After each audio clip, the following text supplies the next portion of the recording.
Welcome to my new blog. तो जैसा कि आप सभी को पता है, मेरा नाम डॉक्टर सलमान है और मैं गुजरात आया हूँ अपनी वाइफ सालेहा, डॉक्टर सालेहा के घर पे। तो जैसा कि मैंने बताया था, उनके घर में सभी लोग डॉक्टर हैं और उनके एक भाई जैसे इंजीनियर हैं और उनके पापा डॉक्टर हैं और उनके एक भाई जैसे मैंने बताया था कि उन्होंने बीएमएस किया है। तो बीएमएस सालेहा को भी आता है, डॉक्टर सालेहा को भी कपिंग आती है। और जो कपिंग डॉक्टर सालेहा ने सीखा है वो उनके भाई ने ही सिखाया है। तो मुझे भी जानना था कि एग्जैक्टली क्या होता है कपिंग, ठीक है। और मुझे भी कराना था।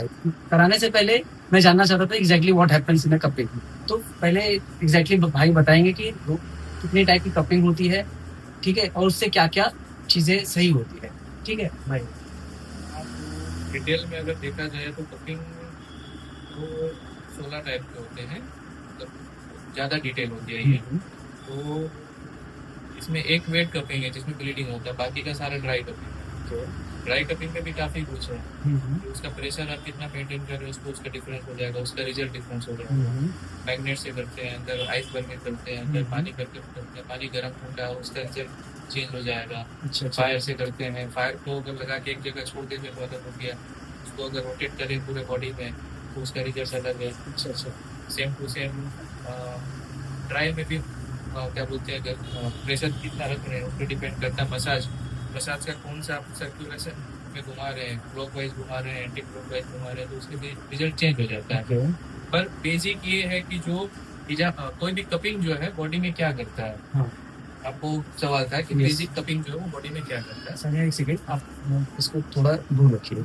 हाँ, आवाज जाना चाहिए। फैन स्लो कर दो क्या थोड़ा? नहीं नहीं, आप वो फैन का मैं कर लूँ, बस आवाज जाना चाहिए। हाँ हाँ। तो जब हम कप लगाते हैं बॉडी के अंदर, बॉडी स्किन सरफेस है, स्किन पे हमने जैसे कप लगाया तो ये स्किन को अपलिफ्ट करेगा। अपलिफ्ट इसलिए हो रहा है कि अंदर में वैक्यूम बन रहा है। तो ये तो सबसे पहली बात हो गई कि वैक्यूम बन रहा है, ये फर्स्ट टॉपिक हो गया, मतलब फर्स्ट स्टेप हुआ। इसी के अंदर क्या होगा कि जो प्रेशर्स होते हैं तो पहले नॉर्मल जो रहेंगे वो प्रेशर बनता लगाने के बाद, वैक्यूम लगाने के बाद वो वालोराइजेशन होंगे का एरिया बड़ा होगा। जितना एरिया बड़ा होगा उतना फ्लो ज्यादा होगा। तो फ्लो ज्यादा होगा तो वो क्या होगा कि जैसे कि कैपिलरी या आर्टरी वेन के अंदर भी अगर कुछ है हल्का फुल्का ब्लॉकेज, उसको भी प्रेशर करके वो बाहर निकालेगा। ये पहला फायदा हो गया कि वो बीच में जो भी मेटाबॉलिक वेस्ट जो जमा रहता है, बेसिकली यही करता है। मेटाबॉलिक वेस्ट जो है, जो बॉडी के डीप टिश्यू में जो जम गया है, उसको खींच के निकालने की ट्रीटमेंट है। चाहे वो ड्राई से निकले या वेट से निकले। उसमें जैसे मैंने बताया कि उसमें दो होता है कि एक टोनिफिकेशन के लिए होता है, एक ड्रेन के लिए होता है। टोनिफिकेशन जो है वो सप्लाई बढ़ाने का काम करता है, एनर्जी बढ़ा रहा है, सप्लाई बढ़ा रहा है, टेम्परेचर बढ़ा रहा है। दूसरा जो है वो बॉडी के अंदर से जो मेटाबॉलिक वेस्ट हो गया उसको निकालना है, कुछ चीज स्टक हो गया उसको निकालना, वो काम करता है। दोनों एक दूसरे से मिले जुले। जैसे कि कहीं पे ब्लॉकेज है उसको निकालने के लिए सक्शन तो है ही, साथ में प्रेशर भी लग रहा है उसमें, तो दोनों काम हो रहा है। फिर वासोडाइलेटेशन जो हुआ, ये क्या है कि फ्लो बढ़ रहा है तो सप्लाई भी बढ़ रही है, और साथ में उसका प्रेशर जिस हिसाब से अगर मेंटेन करेंगे तो फ्लो जो बढ़ा रहे हैं उसको और फ्लो बढ़ाएंगे तो जो भी खराबी है वो भी निकल जाएगी। इसका मैं हमेशा वर्कशॉप जब भी मैं लेता हूँ, मैं एग्जाम्पल बताता हूँ कि जो पॉट होते हैं, मिट्टी के बर्तन जो होते हैं जिसमें हम प्लांट वगैरह लगाते हैं, तो उसमें जब आप वाटरिंग करते हैं धीरे धीरे तो आप उसको न्यूट्रिशन पहुंचा रहे हैं। उसी की जगह आपने अगर वाटर जेट लेकर के उसको अगर दिया पानी, तो सारा का सारा मिट्टी बाहर निकल जाएगा, तो जो खराबी है वो बाहर निकल जाएगा। पर आपको इसीलिए प्रेशर मेंटेन करना है, कहाँ पे कितना प्रेशर मेंटेन करना है वो वर्कशॉप में पता चलता है मेनली, क्योंकि पूरा लंबा चीज है, वो डीप तक पहुंचना पड़ेगा तभी समझ में आएगा। तो बेसिक ये है कि वासोडाइलेटेशन होता है, नेगेटिव प्रेशर बनता है, और तीसरा इंटरसेल्यूलर फ्लूइड में एक्सचेंज होता है। कोई भी कैपिलरीज में जो है हल्के हल्के यहाँ पे सुराग जैसे होते हैं, वो एनाटॉमी डॉक्टर लोग अच्छे से जानते हैं। तो नॉर्मली क्या होता है, फ्लूइड एक्सचेंज कंटिन्यू होता रहता है 24 घंटा। बाहर अगर प्रेशर कम है तो अंदर से फ्लूइड बाहर जाएगा, बाहर प्रेशर ज्यादा है तो बाहर से फ्लूइड अंदर आएगा। सेम चीज जब हम वैक्यूम करेंगे तो क्या होगा कि जैसे यही कैपिलरी को हम एक समझते हैं कि यहाँ पे हमने कप लगाया, तो कप लगाने के बाद बाहर पे हमने ये नेगेटिव प्रेशर बनाया। ये नेगेटिव प्रेशर जो है बाहर का प्रेशर को डाउन करेगा। अंदर का तो जो है वो है ही, उसमें कोई चेंज ही नहीं हो रहा, पर बाहर का प्रेशर डाउन हो रहा है। तो क्या होगा कि बाहर का प्रेशर डाउन हुआ तो अंदर से जो भी न्यूट्रिशन पहुंचना है या जो भी जो जरूरी चीज है वो बाहर निकलेंगे। फिर जब इसको उसका स्पेसिफिक टाइम तक रखता है, स्पेसिफिक टाइम के बाद निकाल देंगे तो जो बैलेंस बना था अंदर से फ्लूइड बाहर निकलते। जब कप निकालेंगे एट दैट टाइम बाहर का प्रेशर एकदम हाई हो जाएगा, अंदर का प्रेशर जो था वो नॉर्मल लो ही रहेगा बाहर के कंपैरिजन में। तो बाहर से एकदम से फास्ट जो है स्टेग्नेशन उसमें जो है वो अंदर आ जाता है कैपिलरी के अंदर। कैपिलरी के अंदर आ गया, एक बार सर्कुलेशन में आ गया, सर्कुलेशन उसके बाद अपना काम करेगी, वो हार्ट में जाएगा, हार्ट से किडनी में जाए, लिवर में जाए, वहां से वो ड्रेन आउट अपने आप हो जाएगा। पर यहाँ उसको जो भी यहाँ पे जैसे ये सेल टिश्यू है इसके बीच में जो मेटाबॉलिक वेस्ट है उसको कैपिलरी तक पहुंचाना है। ये ड्राई कपिंग का काम। अगर वहां से सीधा बाहर निकाल लेना है तो फिर इसी में इंसिजन लगा के ड्रेन आउट कर लेंगे। इसी में जब जो हमने कप लगाया है उसी में हम कप निकाले, पहले हम कप लगाएंगे तो क्या है कि सब प्रेशर बन के यहाँ पे जमा होगा। उसके बाद इसमें हम हल्का हल्का इंसिजन लगा देंगे तो सारा कुछ बाहर निकल जाएगा। तो उसके साथ साथ फ्रेश ब्लड भी निकलता है। फ्रेश ब्लड निकलता है। आयुर्वेदिक कंसेप्ट है ये एक्चुअली। रक्त मोक्षण में अलग अलग 5 टाइप्स होते हैं। पहले के जमाने में गाय के सींग से, फिर मिट्टी के बर्तन से, हिंदी में क्या बोलते हैं एक्चुअली मुझे याद नहीं है, लौकी, कड़वी लौकी होती थी। कमंडल पता है? कमंडल अब तो पीतल का आने लगा, पहले वो कद्दू का बनता था। किसान लोग फेंक देते थे, तो उठा के काट कर स्पेसिफिक वो कमंडल वो सेफ है वो लौकी का। इस तरह का डमरू जैसा रहता है।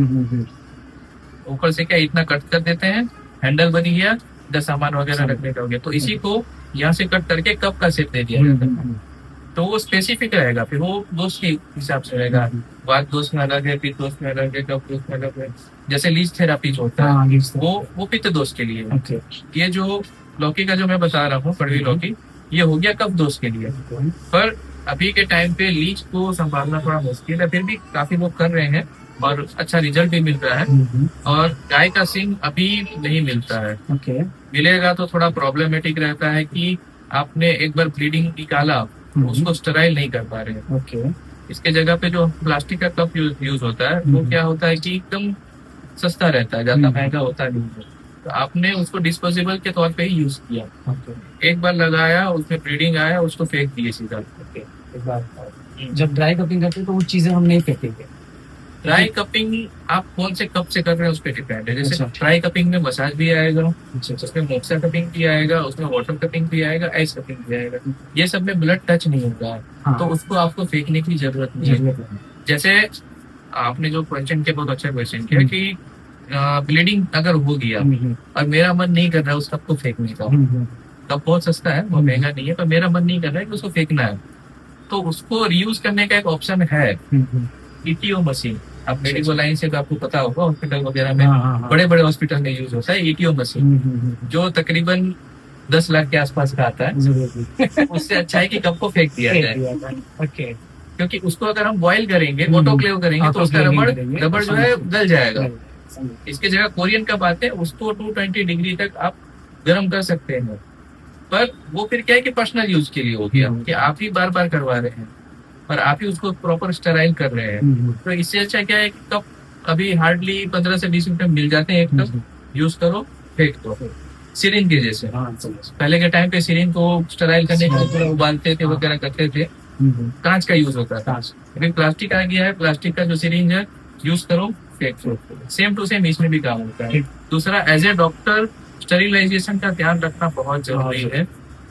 और एक खास बात कि कपिंग किसी मेडिको के पास करवाएं। मेडिको अगर नहीं कर रहे हैं, कोई नॉन मेडिको है कि उनको जानकारी है, तो मेडिको के अंडर में करें, क्योंकि डायग्नोसिस बहुत जरूरी है। अच्छा, डायग्नोसिस बहुत जरूरी है। किस किस बीमारियों में हमको मतलब करना ही नहीं है?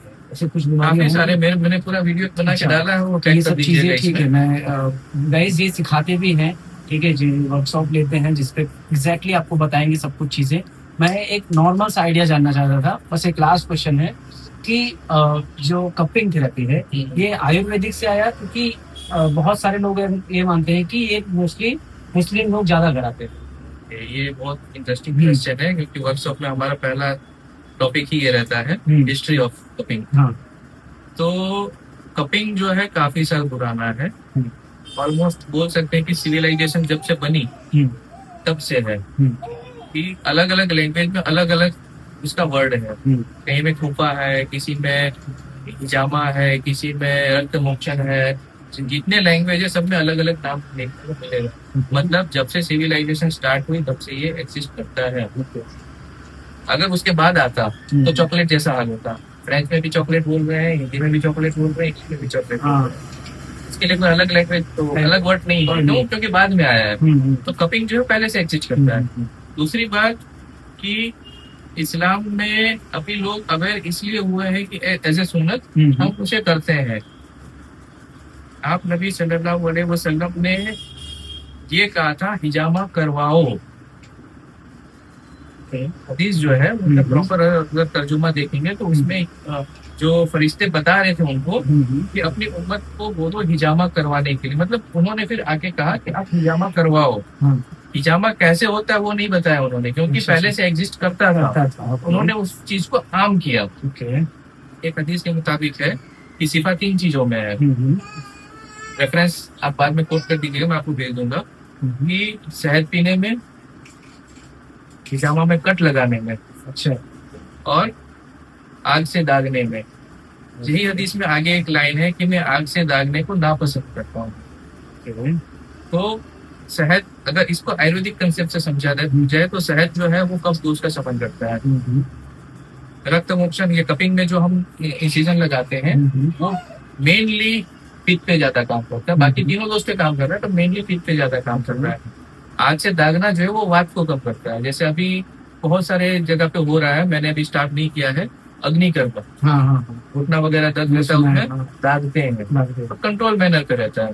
उस टाइम पे क्या है कि काफी कुछ लोग अपने मन से दागना शुरू कर दिए थे, इसलिए उसके रिस्ट्रिक्शन लगाया गया कि मुझे पसंद नहीं है तो लोग नहीं करेंगे। बाकी हर कम्युनिटी में है, सब चीज में है। और कपिंग अभी तो बहुत साइंटिफिक हो गया है, बहुत ही साइंटिफिक चीज है ये। तो वन मोर क्वेश्चन ऐसा है कि फिर एक ही मतलब कपिंग को सिर्फ आयुर्वेदिक में ही क्यों ज्यादा अपनाया? नहीं, इसमें ऐसा है कि नहीं, आयुर्वेद के अंदर है, यूनानी के अंदर है, नहीं होम्योपैथिक में नहीं है, ये चाइनीज मेडिसिन में है, ट्रेडिशनल चाइनीज मेडिसिन में है। और WHO के अंदर जो रजिस्टर्ड है वो as a traditional Chinese medicine में ही कपिंग थेरापी जो है उनके नाम के अंदर रजिस्टर्ड है। बाकी बुक्स कई सारे और अलग अलग टाइम के भी है, जैसे आयुर्वेदिक, यूनानी वगैरह में, पर जो रजिस्टर्ड है वो चाइनीज मेडिसिन में रजिस्टर्ड है। ठीक है गाइस, तो ये था कपिंग के बारे में, जबकि बहुत सारी चीजें हैं। अगर आपको सीखना है, आपको जानना है, आपको ऑब्वियसली अगर आपने BMS या फिर कोई भी डॉक्टर आपने किया है, कोई सा भी डिग्री आपके पास है, आप कराना चाहते हैं तो कॉन्टैक्ट नंबर दे दिया जाएगा। मैं ये वीडियो इसलिए नहीं बना रहा हूँ कि प्रमोशन के लिए, I wanted to know exactly what happens in cupping and I wanted to share कि हाँ, अगर मैं आगे चल के मैं कभी स्टार्ट करूँ, क्योंकि because she knows, doctor Saleha knows everything about that. I want to learn कि हाँ, क्योंकि एज अ डॉक्टर कुछ चीज़ें मुझे भी समझ में आई इसमें, और मैं खुद कराऊंगा, खुद मैं आपको पर्सनल एक्सपीरियंस शेयर करूंगा कि फिर मैं बताऊंगा कि एग्जैक्टली क्या हुआ था मेरे साथ। और देखने के बाद रिव्यू, जैसा मैंने भी बहुत सारे रिव्यू देखा है भाई का, कि बहुत लोगों का पॉजिटिव रिजल्ट है, ऑलमोस्ट पॉजिटिव रिजल्ट ही रहते हैं ये।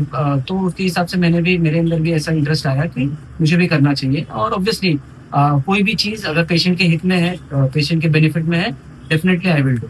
So thanks for watching. अगर आपको वीडियो में कुछ भी जानकारी चाहिए रहेगी, आप कमेंट करिए, आपको रिप्लाई मिलेगा। Okay, thank you.